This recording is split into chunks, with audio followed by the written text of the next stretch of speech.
किसकी बात करेंगे? मध्यकालीन भारतीय इतिहास। सबसे पहले कौन आया था, किस प्रकार आया था और क्या कारण था आने का, तो उनकी बात करेंगे। ये आपका भारत है,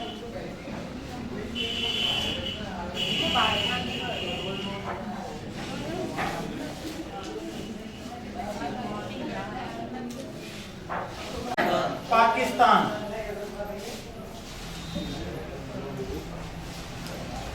और इधर जो क्षेत्र था वो कौन सा था? अफगानिस्तान। कौन सा था? अफगानिस्तान। अब बात करते हैं अपन, ये इधर यूनान वाला क्षेत्र था, इसमें मुस्लिम कंट्रियां थी और मुस्लिम कंट्रियों में ही एक आक्रांता आते हैं, यानी कि अरब आक्रांता। इस समय पर यहाँ छोटे छोटे राज्य होया करते थे और वो शासक एक खलीफा के अंडर में काम किया करते थे, यानी कि सबके ऊपर किसका अधिकार था? खलीफा का। कोई भी शासन, अगर कोई भी शासक मुस्लिम शासक शासन संचालित करेगा तो पहले उसे खलीफा से क्या लेना पड़ेगा? अधिकार पत्र यानी आदेश पत्र लेना पड़ता था, तब वह उस राज्य का शासक बनता था, शासन संचालित करता था।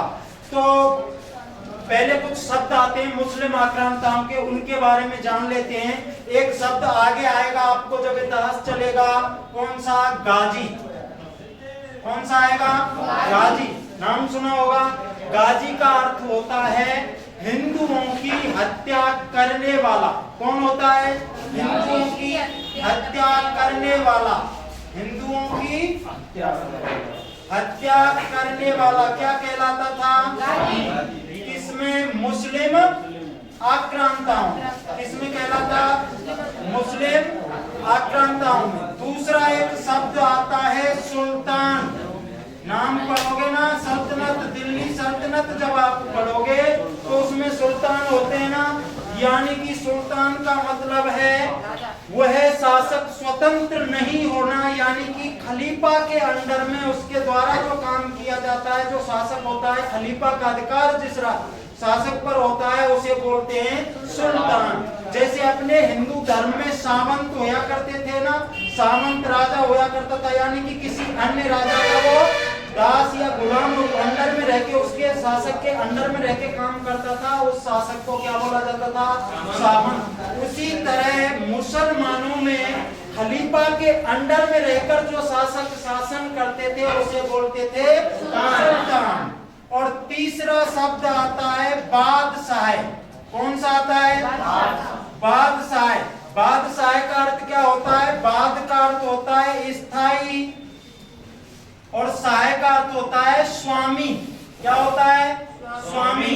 यानी कि वह शासक, स्थायी शासक जो स्वतंत्र हो, किसी का अंडर में काम नहीं करता हो, उस शासक को बोलते हैं बादशाह। यानी कि स्वतंत्र शासक को ही क्या बोला गया है? बादशाह। और सर्वप्रथम मुस्लिमों में जो स्वतंत्र शासक आया था मुगलों में, बाबर आया था।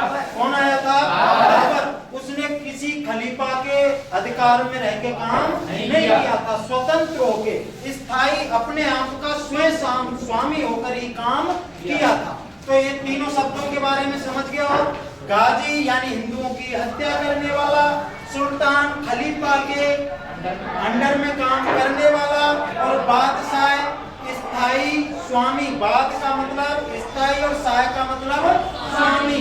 स्थायी रूप से अपने आप का स्वामी यानी किसी अन्य शासक के अंडर में नहीं रहा हो, स्वतंत्र शासक हो, वही लगाता था अपने नाम के आगे बादशाह। समझ गए हो? तो अब बात करते हैं अपन की अरब आक्रांता। भारत पर जो सर्वप्रथम मध्यकाल में जिन विदेशियों ने आक्रमण किया था वो थे अरब आक्रांता। कौन थे? अरब के लोग थे।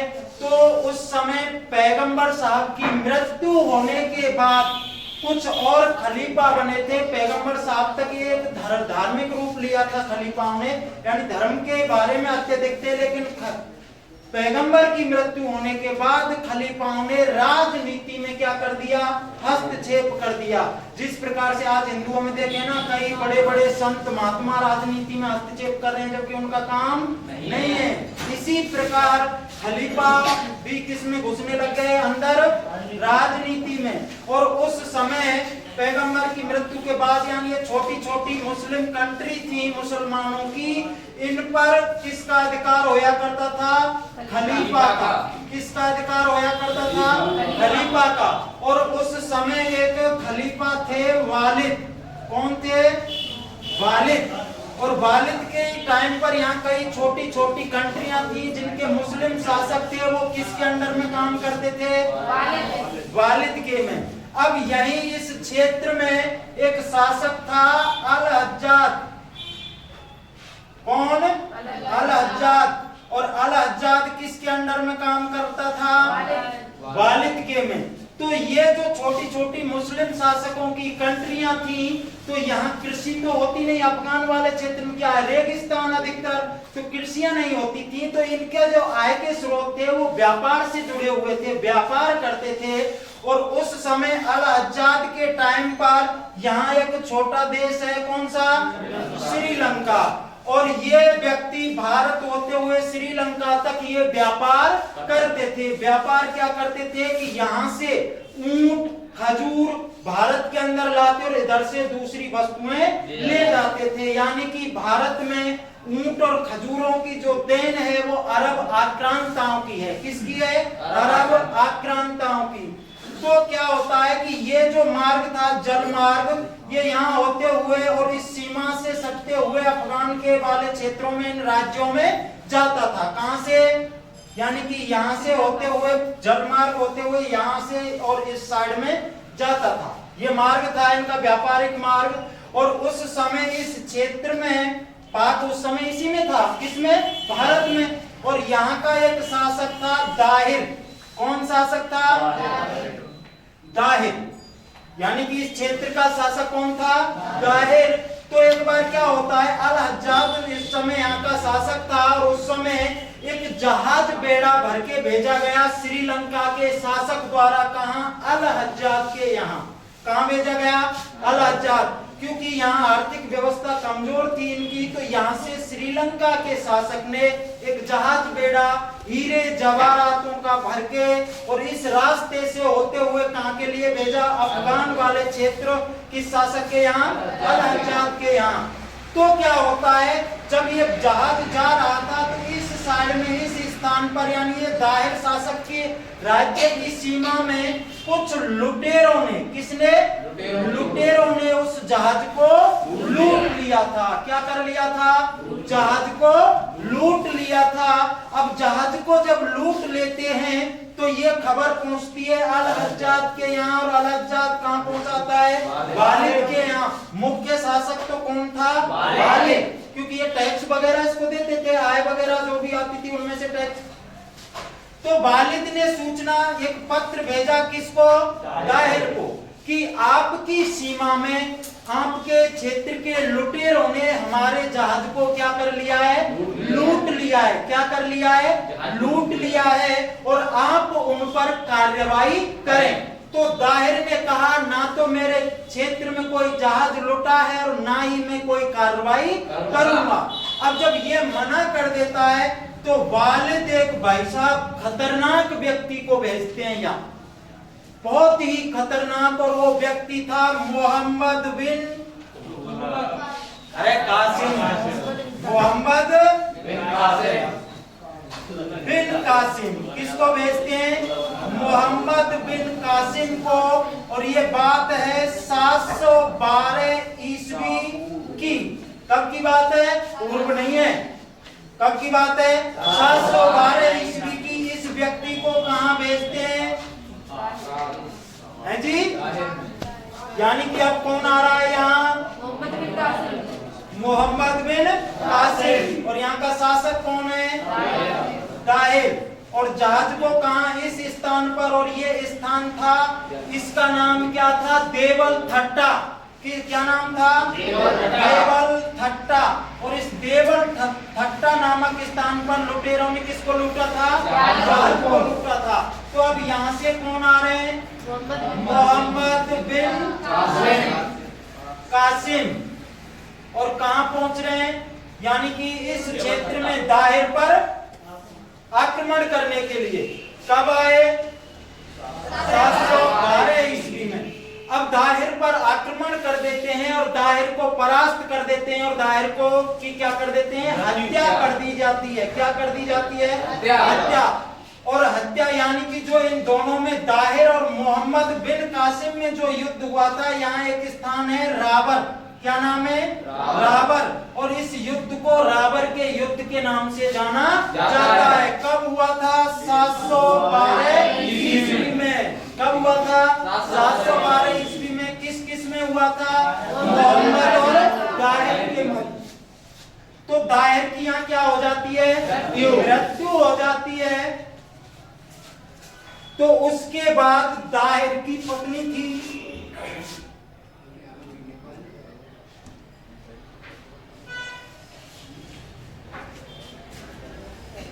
तो उस समय दाहिर की 2 पत्नियां थी। और वो पत्नी कौन कौन सी थी? नंबर 1 रानी बाई, या बोल सकते हैं रानी देवी। एक तो पत्नी कौन थी इसकी? और दूसरी जो पत्नी थी वो थी लाडो। कौन थी? लाडो। अब जब दाहिर की हत्या कर दी जाती है तो उसके बाद संघर्ष कौन करती है? रानी देवी। लेकिन रानी देवी इससे संघर्ष में जीत नहीं पाती है और लास्ट में प्रवेश हो जाती है अग्नि में, यानी कि जौहर कर देती है। तो मध्यकालीन भारत का प्रथम जौहर किसके द्वारा किया गया था? देवी के द्वारा किया गया था। कब किया गया था? 712 ईस्वी में। कब किया गया था? 712 ईस्वी में। अब इसके बाद क्या होता है? इसकी दाहिर की 2 पुत्रियां थी। एक तो थी सूर्य देवी और दूसरी थी पारमल देवी। कौन सी थी? पारमल देवी। और इन दोनों पुत्रियों को मोहम्मद बिन कासिम के द्वारा बंदी बना लिया जाता है। बंदी बना करके और ये इनको पहुंचा देता है किसके पास? खलीफा वालिद के पास। किसके पास पहुंचा देता है? वालिद के पास। इसने सोचा था मोहम्मद बिन कासिम ने कि भाई इन लड़कियों को मैं किसको भेंट करूंगा? वालिद को। तो वो देखकर खुश हो जाएंगे। इसको भी एक लाभ था, यानी कि शासक कौन था यहाँ? अल हज्जाज। और अल हज्जाज किसके अंडर में था? वालिद। और जब वालिद ने इससे कहा कि कोई आदमी भेजो तो इसने किसको भेजा? मोहम्मद बिन कासिम को। अब ये सोचने लगा मोहम्मद बिन कासिम के अगर मैं इनको भेज दूंगा वालिद के पास तो वालिद क्या हो जाएंगे? खुश हो जाएंगे। और डायरेक्ट संपर्क किससे? मोहम्मद बिन कासिम से। यानी कि ये आदेश पत्र मुझे दे देंगे और यहाँ का शासक कौन बन जाऊंगा? मैं। इस लोभ के कारण इसने बंदी बनाकर सूर्य देवी और परमाल को कहां भेज दिया? वालिद के पास। अब वालिद के पास जाकर के ये दोनों लड़कियां एक षड्यंत्र रच देती हैं और बोलती हैं कि वालिद साहब आप खलीफा हो और खलीफा को भगवान के रूप में जाना जाता है और भगवान पर कभी भी झूठा प्रसाद नहीं चढ़ाया जाता है। झूठा प्रसाद नहीं चढ़ाया जाता है। आपसे पहले हम पर कई गुना अत्याचार कौन कर चुका है? मोहम्मद बिन कासिम कर चुका है। इसलिए हम अपवित्र हैं, हम आपके काम के नहीं हैं। तो ये सुन करके ये क्या हो जाता है? गुस्सा हो जाता है। एक पत्र भेजता है किसके लिए? मोहम्मद बिन कासिम के लिए पत्र भेजता है और उस पत्र में आदेश देता है कि मोहम्मद बिन कासिम की हत्या की जाए और भैंसे के चमड़े में लपेट के मेरे पास लाया जाए। किसके पास लाया जाए? भैंसे के चमड़े में। यानी इसकी बड़ी दुर्गत तरीके से क्या करवा दी गई? हत्या करवा दी गई। अब उसके बाद पता चलता है वालिद को कि इन लड़कियों ने एक षड्यंत्र रचा है, झूठ बोला है। तो इसके कारण इन दोनों लड़कियों को वालिद दीवार में जिंदा चिनवा देता है। क्या कर देता है? जिंदा चिनवा देता है। और ये कहानी होती है भारत में घुसने की, यानी कि अरबों का भारत में शासन करने का उद्देश्य नहीं था, केवल लूटपाट करने के उद्देश्य से भारत में प्रवेश किया। तो बात आती है मध्यकालीन भारत में सर्वप्रथम किन्होंने आक्रमण किया? अरबों के द्वारा। अरबों में किसके द्वारा? मोहम्मद बिन कासिम के द्वारा आक्रमण किया गया। और मोहम्मद बिन कासिम की बात करें अपन तो किस किस के मध्य कौन सा युद्ध हुआ था? मोहम्मद बिन कासिम और दाहिर के मध्य कौन सा हुआ? रावण का युद्ध, जिसमें किस रानी के द्वारा जौहर किया गया? देवी के द्वारा। क्या रीजनिंग अभी पढ़ाएंगे।